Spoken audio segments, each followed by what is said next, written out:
Oi, pessoal. Conforme prometido, eu queria conversar um pouquinho com vocês sobre pressão manométrica e pressão absoluta, tá? Manométrica e pressão absoluta. Se nós pensarmos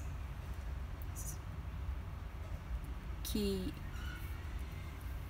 na pressão contida no ar que está contido num pneu, nós observamos se nós analisarmos que a pressão no interior do pneu ela precisa ser maior ou menor do que a pressão atmosférica.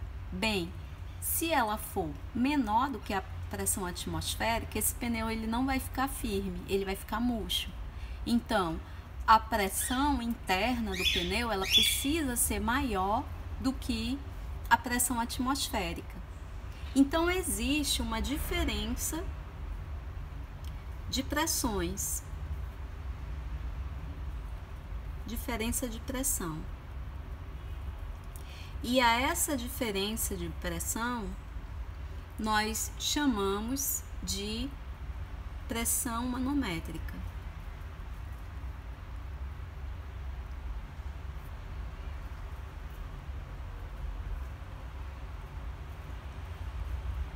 Correto? E a pressão total ela é chamada de pressão absoluta. Bem, eu dei esse exemplo do pneu, né? A pressão total é igual à pressão absoluta. Então, nós temos esses dois nomes particulares para analisarmos esse fenômeno. E quando a pressão absoluta for menor que a pressão atmosférica, como é o caso de um recipiente que possui o vácuo, que está em vácuo, a pressão manométrica será negativa. Então, a gente pode agora, a partir desses dois conceitos novos, calcular, fazer um exemplo que o livro sugere, que é calcular a pressão manométrica e a pressão absoluta. Então, o exemplo no livro do Sears, que é o 14.3, ele pede para que nós façamos um cálculo da pressão manométrica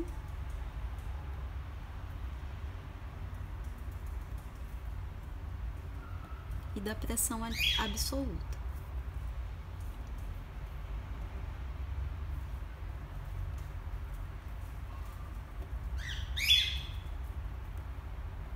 Certo? E qual é o problema? Bem, ele diz que tem um tanque de armazenamento, um tanque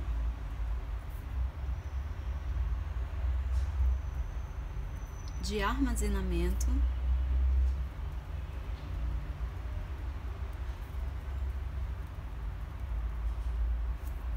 de 12 metros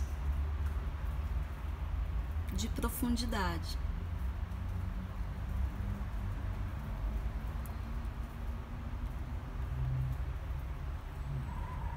E que ele está cheio de água. Esse tanque vai estar cheio de água.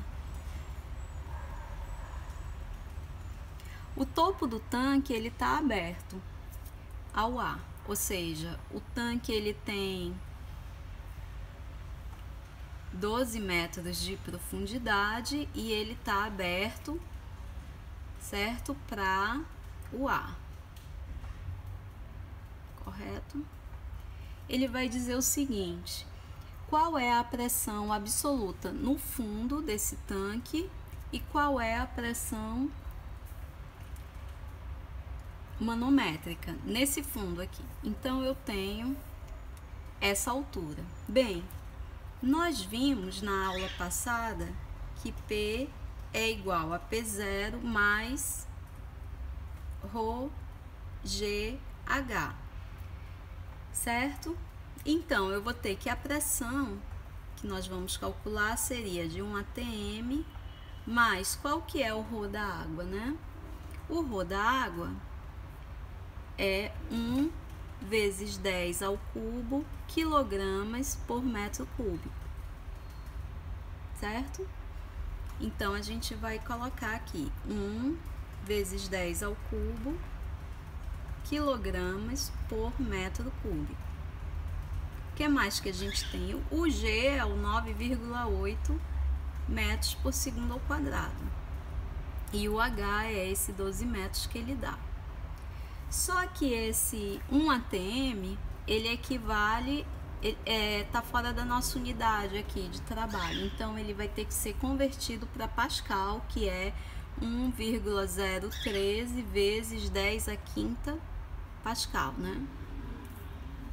Então, esse atm, ele vira 1,013 vezes 10 a quinta Pascal. Mais toda essa continha aqui, certo? Que nós vamos ter, que vai dar 12 vezes, que mais? Vezes 9,8 vezes 10 ao cubo. Esse metro cancela, né? Metro quadrado, vai ficar só o quilograma.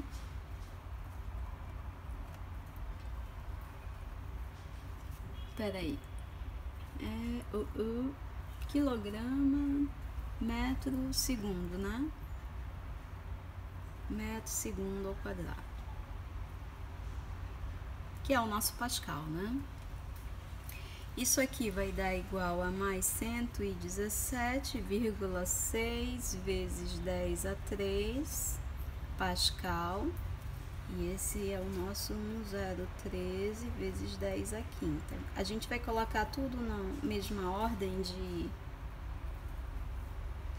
de unidade, né? Passando 2 para cá, 1,17 mais esse aqui. Então, nós vamos ter que o P é 2,189 vezes 10 a quinta Pascal. Sim, e essa é a pressão o quê? É a pressão total, né? A primeira pressão que nós calculamos é a pressão total.